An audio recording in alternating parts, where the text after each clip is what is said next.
하늘의 문을 여는 아침에 오신 여러분을 진심으로 환영하고 축복합니다. 이 시간을 통해서 하늘의 열린 문을 통해서 천국을 경험하고 또 경험된 천국으로 오늘 천국의 소망, 천국의 기쁨, 또 천국의 능력으로 살아가는 은혜가 사랑하는 하늘문 가족들 가운데 임하기를 진심으로 축복합니다. 오늘은 사무엘하 21장 1절 2절 두 절 말씀을 읽어 드리겠습니다. 다윗의 시대에 해를 거듭하여 3년 기근이 있으므로 다윗이 여호와 앞에 간구하매 여호와께서 이르시기를 이는 사울과 피를 흘린 그의 집으로 말미암음이니 그가 기본 사람을 죽였음이니라 하시니라. 기본 사람이 이스라엘 족속이 아니요 그들은 아모리 사람 중에서 남은 자라. 이스라엘 족속들이 전에 그들에게 맹세하였거늘 사울이 이스라엘과 유다 족속을 위하여 열심히 있으므로 그들을 죽이고자 하였더라. 이에 왕이 이 기본 사람을 불러 그들에게 물으니라. 소크라테스는 너 자신을 알라라는 말로 유명합니다. 소크라테스는 당시 그리스에 있던 많은 학자들을 만나면서 또 그들과 이런저런 대화를 나누면서 그가 깨닫게 되었던 것들이, 학자들은 본인 스스로 무언가를 알고 있다라고 말하지만 정작 그들은 아무것도 모르고 있더라는 겁니다. 근데 더 중요한 것은 그들이 모르고 있다는 사실조차도 알지 못하고 있었습니다. 그러면서 했던 말이 너 자신을 알라. 반대로 소크라테스는 나는 모르는 것을 알고 있다라고 그 스스로 고백을 합니다. 이러한 소크라테스의 행동은 당시 철학자들을 비롯해서 그리스의 리더십에게 많은 미움을 받았고, 그리고 그가 결국 법정에 고소를 당하게 됩니다. 몇 가지 이유가 있었는데, 소크라테스가 종교를 믿지 않았고 또 그가 젊은이들을 타락시켰다라는 그러한 거짓된 이유로 소크라테스는 고소를 당합니다. 법정에서 나름 치열하게 변호를 했지만 결국 투표에 의해서 소크라테스는 유죄가 인정되어졌고 그가 사형 언도를 받았습니다. 당연히 그의 제자들은 학자의 죽음에 대해서, 대스승의 죽음에 대해서 그들이 고민을 하게 되었고 그를 다른 나라로 망명시킬 계획을 제안을 했습니다. 이때 소크라테스는 그들의 제안을 거절하면서 했던 또 다른 유명한 말이 있습니다. 폴리스의 결정, 곧 나라의 결정을 내가 억울하다고 해서 위배하여 이러한 일들이 반복된다면 폴리스가 유지되겠는가? 이러한 행동은 과연 옳은가? 그리고 했던 말이 악법도 법이다라는 말을 남기고 그가 죽었다고 합니다.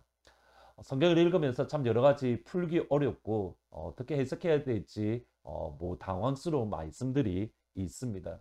그 중에 하나가 사실 오늘 읽으셨던 본문 말씀입니다. 1절에 보시면 다윗의 시대에 해를 거듭하여 3년 기근이 있으므로 다윗이 여호와 앞에 간구하매 여호와께서 이르시되 이는 사울과 피를 흘린 그의 집으로 말미암음이니 그가 기본 사람을 죽였음이니라 하시니라.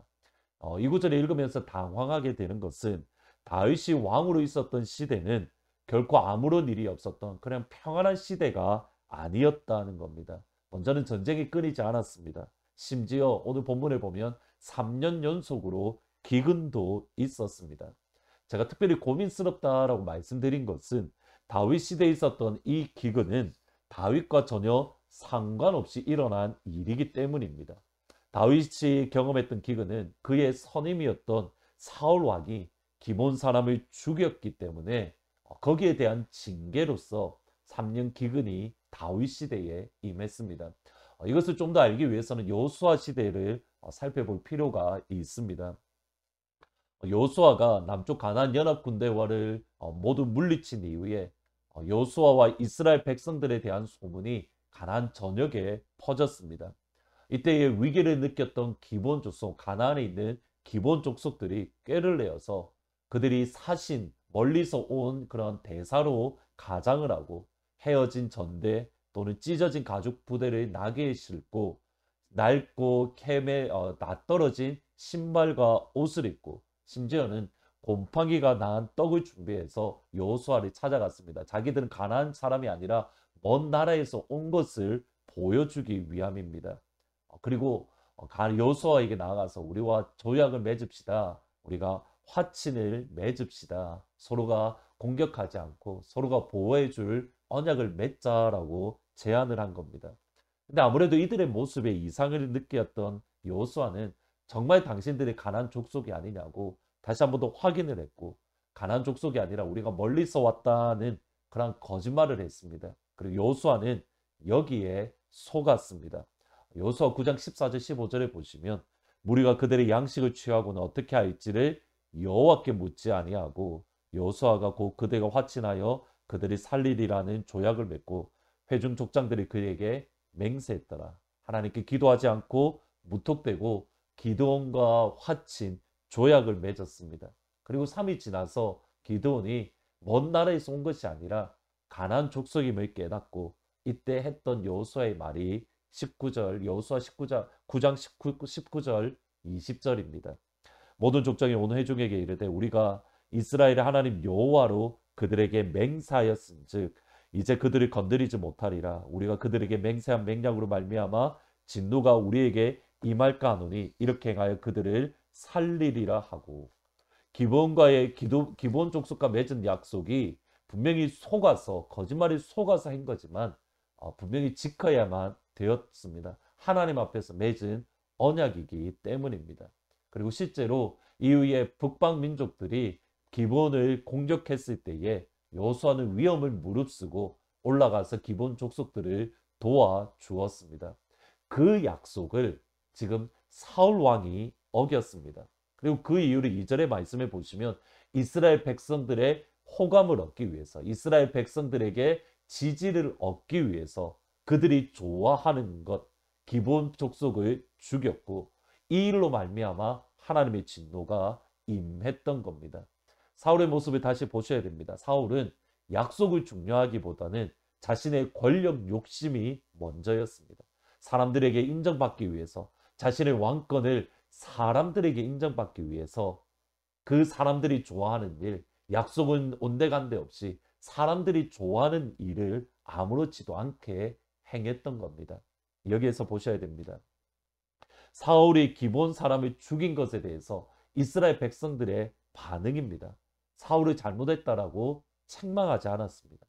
자신들이 원하는 것을 대신해주는 사울을 오히려 칭찬하고 그가 잘했다라고 그를 좋아하는 모습을 보입니다. 분명히 하나님의 말씀과 다른데 자신들이 원하는 것을 해주었기에 이스라엘 백성들은 사울을 좋아했었고 또 그의 잘못을 묵인했던 겁니다. 하나님은 그 책임을 3년 기근을 통해서 이스라엘 모든 백성들에게 묻고 계신 겁니다. 이것을 파악했던 다윗은 기본 족속에게 어떻게 그들을 위로하고 또 어떻게 화해할 수 있을 것인가 질문을 합니다. 21장 3절을 보시면 다윗이 그들에게 묻되 내가 너희를 위하여 어떻게 하랴? 내가 어떻게 속죄하여야 너희가 여호와의 기업을 위하여 복을 빌겠느냐? 다윗은 그냥 넘어가지 않았습니다. 내가 한 것이 아니니까, 내가 잘못한 것이 아니니까 그냥 무시하지 않았습니다. 기본 족속들에게 어떻게 해야 될지 질문했고 그들과 화해하기 위해서, 그들에게 속죄하기 위해서 노력했습니다. 이것이 죄에 대해서 책임 있는 모습입니다. 무시하고 넘어가는 것이 아니라 잘못한 것에 대해서, 비록 내가 한 것이 아니라 나의 선임자가 한 것이라더라도 정당하게 책임지는 모습입니다. 여기에 하나님의 은혜가 있습니다. 우리가 지은 죄에 대해서 하나님은 우리에게 묻지 않으시고 십자가 위 예수님에게 물으신다는 사실입니다. 고린도서 5장 21절에 보면 하나님이 죄를 알지도 못하신 이를 우리를 대신하여 죄로 삼으신 것은 우리로 하여금 그 안에서 하나님의 의가 되려 하려 함이라. 다윗의 모습에서 예수님과 우리의 관계를 발견할 수 있는 겁니다. 오늘 기도하실 때에 이 구원의 감격이 우리에게 있는가? 나를 대신하여 십자가에 죽으신 그 예수님, 그것에 대한 감격이 우리 안에 있는가? 다시 한번 우리 스스로를 점검해보고 하나님의 말씀을 어기는 나의 유익에 따라서 하나님의 말씀을 어기지는 않는지, 그리고 그것에 대해서 하나님이 시간 다시 깨닫고 말씀으로 철저하게 돌아가게 해 주십시오. 같이 기도하는 그런 이 하루가 될 수 있기를 진심으로 부탁드립니다. 기도하십니다. 하나님, 사울은 하나님의 약속은 온데간데 없이 사람들의 지지를 얻기 위해서 하나님의 약속을 무시하고 사람들이 좋아하는 것을 행했던 것을 보게 됩니다. 그리고 큰 하나님 앞에 죄를 지었는데 하나님, 다윗은 자기가 한 것이 아니라고 그냥 무시하고 넘어가는 것이 아니라 그것에 대해서 책임 있는 모습으로 내가 어떻게 행해야 될 것인가, 그가 기도하고 간구했던 모습들을 보게 됩니다. 아버지, 이것이 우리의 신앙과 우리의 모습이 되어질 수 있도록 하나님 도와주옵소서. 철저하게 하나님 앞에 나아가 회개하고 기도하고 우리의 죄뿐만 아니라 나라와 민족이 가지고 있는 하나님의 말씀으로부터 떠나는 나라와 민족을 가슴에 안고 기도하는 자리에서는 사랑하는 하늘문 가족들이 다 될 수 있도록 아버지 축복하여 주옵소서. 이를 위해서 먼저 우리에게 구원의 감격, 예수 믿음으로 구원받은 그 감격을 우리 안에 회복시켜 주옵소서. 예수님의 이름으로 기도합니다. 아멘. 오늘 특별히 기도하실 때에는 미국 땅과 한국을 위해서 같이 기도해 주시면 좋겠습니다. 하나님부터 멀어져 가는데 나와 상관이 없다가 아니라 나라와 민족의 죄를 내가 안고 하나님 앞에 기도하는, 책임지는 그러한 신앙의 모습들 오늘 우리가 가질 수 있기를 진심으로 부탁드립니다. 나의 백성이 다 겸비하여 내게 기도하며 나의 얼굴을 구하여서 그 악한 길 떠나며 하늘에서 듣고 죄를